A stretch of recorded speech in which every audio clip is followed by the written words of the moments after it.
Game 3 is in the books as Hoya Blue beats Brain Skill and Guts 87-73, led by back and forth the dynamic duo that is with Jay Heath, Georgetown transfer, and Yedin Hakeem out of UMass Lowell.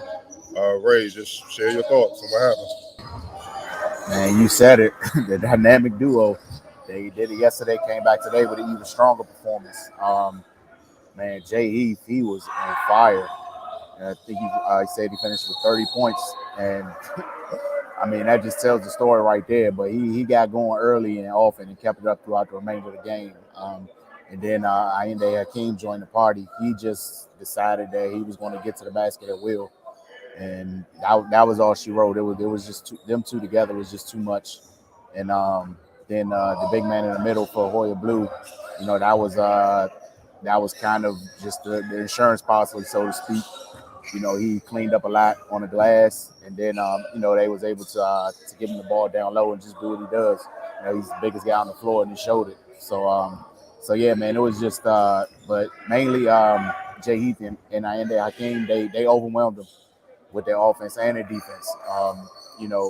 We've been seeing both of them play since high school, and yeah, man, we know what they bring to the table, and they just continue to improve.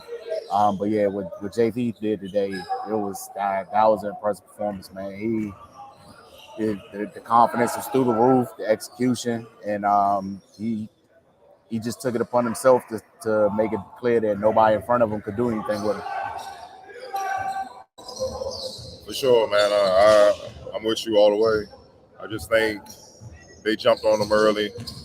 Obviously, my Brain Skill to Guts, they got back in the game kind of the later part of the first half when they made it like a 5-point game. Look, Hoya Blue started taking some shots that they may have not taken, some tougher shots than what they did to get the big lead. And you got to give Brain Skill and Guts some credit, man. They had their own guards that was going to work. DJ Mitchell, he had 23 points, and Isaiah Burke out of Morgan State, he had 21. And their 3-point shooting is what got them back in the game. But once Hoya Blue settled down, it was the Jay Heath and the Yedin Hakeem show, man. It's like they just took turns, especially in transition. When they got the ball, had an open floor, they couldn't be guarded. It was a layup drill, and if they didn't score the layup, they for dang sure got to the free throw line. But then JV, he warmed up. You know what I'm saying? So hit a bunch of threes, a barrage of threes. I think, if I'm not mistaken, bear with me. Hold on.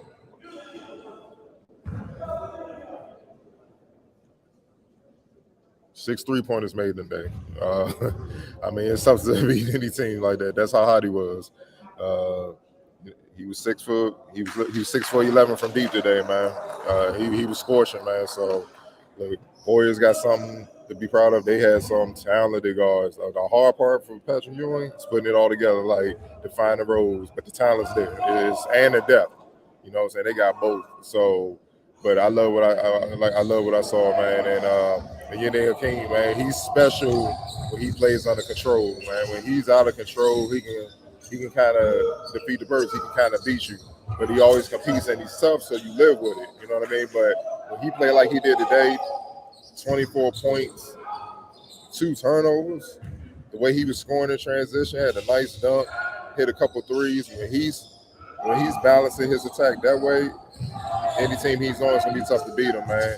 And that's why they enjoyed the double-digit win, man. So I think he settled in. Compared to yesterday, it was a lot of turnovers. He wasn't as efficient, but today I think he settled in, understand, adapted, and his play spoke on that, man. So all in all, a great win for Hoya Blue. Your player of the game. Jay Heath, man. Just 30 points, man, and just seeing it live, it seemed like it was more than 30, to be honest, because I don't recall seeing him miss a shot. I know he missed some, but he was really on fire today. Yeah, man, no brainer. Jay 30, 6 3-pointers, bombed them, and it wasn't just like I'm moving without the ball, spotting up. It was off the bounce, coming off the screen, daylight, water. Transition, y'all not closing out on me. water. It was just that simple, man. He took what the defense gave him. He made him pay, man. Look, he's relentless. He's constantly in attack mode, which is what I love about him. And even though he's 6'2", he plays much bigger than his size because of his athleticism and toughness, man, and his strength. He's a strong guard for his size, man. So when he gets out on the open floor, uh, he can go over you or he can go through you. And it's multiple people. It's not just necessarily one defender getting back, especially if you're a guard, man. So it was his night, and he definitely deserved that honor, player of the game. Who's your X factor? Gotta go with his running mate, Hyde Hakeem. Just the fact that, at a certain point when he turned it up, that's when Hoya Blue really kind of took control of the game. Jay Heath already was holding Brain Skill and Gus at bay by himself for his scoring barrage. But once Hakeem kicked into gear, it wasn't much Brain Skill and Gus could do. Oh yeah, for sure, man. That backcourt is just special. They keep that chemistry going, feeding off one another. They could be a hard out as this thing goes along. But yeah, Oyende Hakeem, like I said, man, when he's under control and playing efficient basketball, he's a talent, man. He's honestly a pro. He's someone I could obviously see overseas. When his career is done at UMass Lowell, making some great money. It's just on him. You know what I mean? So, but he showed the great side of him totally today. You ain't see none of the flaws when he put it all together, and then it was devastating for the other team, man. So if they keep this track going, it's gonna be tough to handle those guards, man. So a lot of teams will have to go to their plan B and plan C because plan A trying to stop them. It won't happen if they won that game, man. But all right, we're gonna get back to game 4 of today. We'll be right back after this one.